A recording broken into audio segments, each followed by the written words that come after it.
Hi everyone, welcome to SKLEARNING. In this video, we'll cover most important Microsoft Fabric DP-700 questions.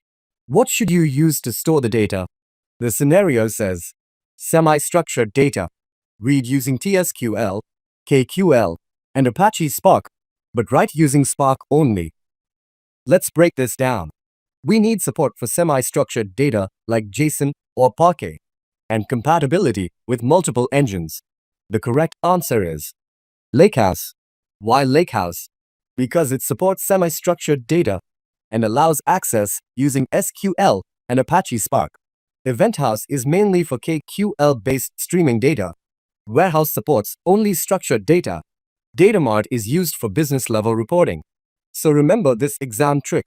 If you see semi-structured data plus multiple engines, Lakehouse is your answer. If you learned something new today, like the video, share it with your developer friends, and subscribe to SKLEARNING for more smart learning. Happy coding!